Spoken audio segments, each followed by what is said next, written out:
Hello दोस्तो welcome back to माय YouTube channel जसना Brahma creation लोगोफोर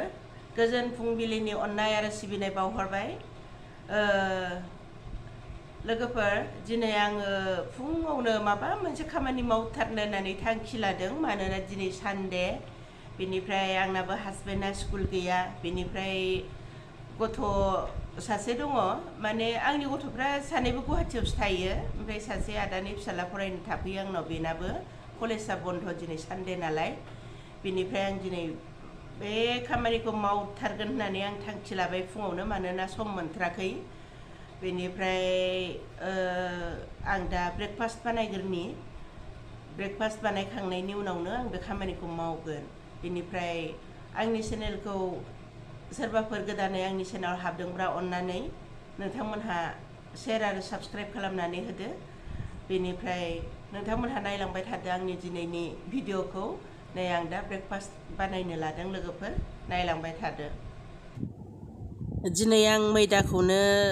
मालपुवा बानायनोसै ब्रेकफास्टआव नायदो लोगोफोर आं मैदा एसे लाबाय बेनिफ्राय दैजों मिक्स खालामनानै आं बेखौ मालपुवा बानायनोसै बेनिफ्राय दिनै गाइखेरबो गैया लाल साहाजोंनो लोंनानै आं माबा मोनसे खामानि मावनोसै बे खामानिया मा मिथिगौना लोगोफोर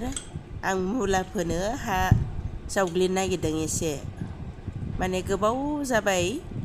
मुला बेगर लाबोनानै दोनफैनाया सम मोनैनि थाखाय आं मावनो हायाखै आं दा दिनै बेखौ एकदम मावथारनो होननानै गोसो जानानै दा ब्रेकफास्ट खालामनानै साहा लोंग्रोनानै माबानोसै मावनोसै नै मिक्स खालामनाया जाबाय बांद्राय गथा जाबाय नामा एसे दै होबावनि र' नै लोगोफोर मालपुवा जाबाय आंना बेनिफ्राय नै बिथिंबो लाल साहा फुदुंबाय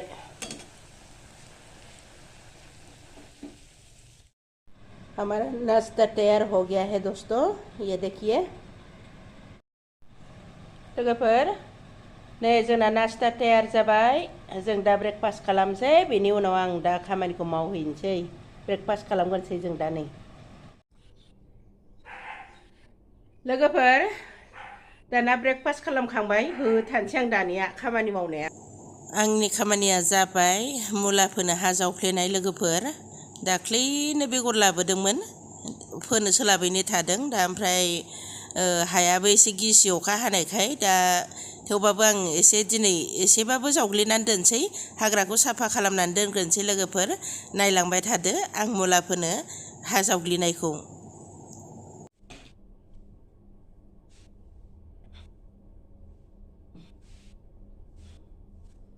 खर' खाथबनानै मालाय मुलाया बयबो मोनजाजोब्बाय हाथायाव फानलायलायबाय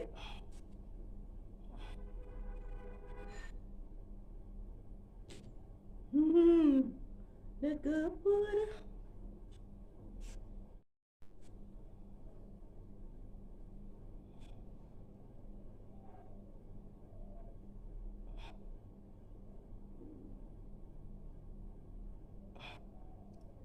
दानिया खर' खाथबनोसै खदाला रेडि ना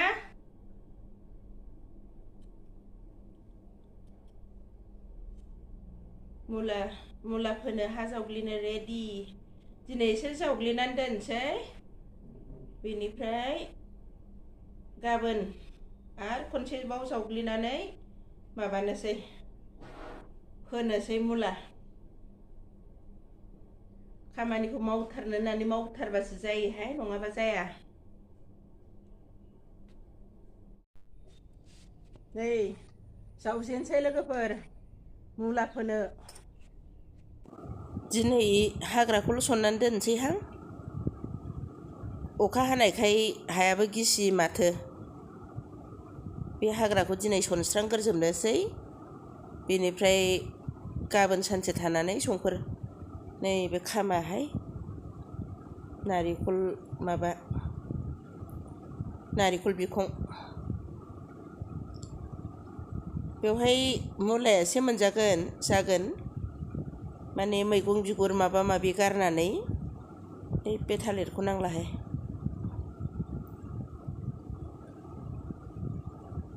माने मैगं बिगुर गारफबजोबनाय बियो हासार जानानै दंखायो बेनिफ्राय रावबो जाया जों बोराय बुरि सानैयाल' जायो गथ'फ्राबो जाया मैद्रुफोरखौ बेखिनियानो जथेस्थ' जागोन जोंनि थाखाय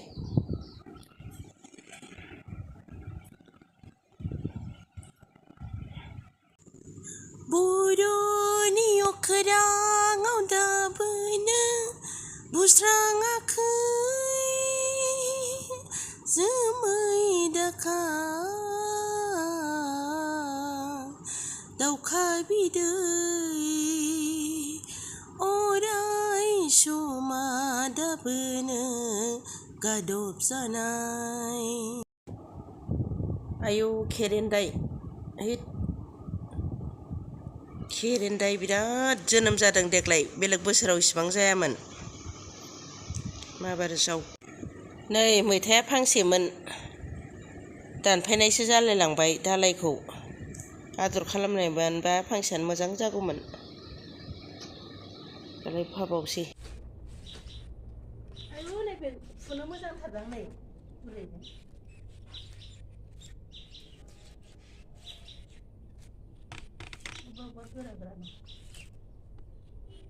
नै माबायदि एम्फौ ओंखारलांबाय नै मा सिउ दंमोन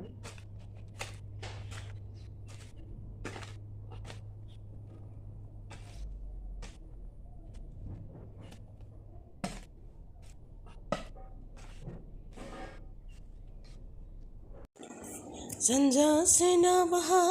साहा खोलाहा गैया दाबो दिनै बर'आ थोजासे सिमा नाजाफिननांगोन जों खर'नि थुंग्रिजों नाजाफिननांगोन जों हारिमु राव थुनलाइजों जों खौसे जा जों हानजासे जा जों नखरसेखा बर'नि अखोराङाव दाबोनो बुस्राङाखै जोमै दाखा दावखा बिदै अराय समा दाबोनो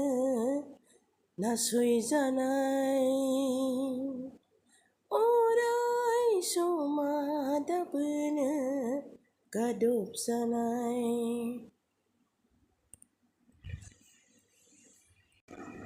नै बे बेन्दोंआ ओरैबादि गाज्रि बेन्दों बियो बेखौ फोजोबनोनो हाफेराखै दिनैसिम माने ससे फिसा माबा बेन्दों जनानै दानफ्लेनायाव जनानै थालांबाबो बिनिफ्रायनो खिलिफिनो दा बेखौ एसेयावनो गारखायाबाथाय ओरैबादि मानग्लोबजोबो बे वाला फुरा बिनिनो बेन्दों जाजोबो बिराद गाज्रि बेन्दों बियो नुदोंना दे जाथ'बायहाय लोगोफोर दिनैनि थाखाय ओंखाम संसै आं हाया गिसिथार मैया अखा हानायखाय संजायाखै गिसि सिदोब जादों दा बे रानग्रोथोंसै बेनिफ्राय गाबोन एसे रानबाथाय माबानोसै जावग्लिनोसै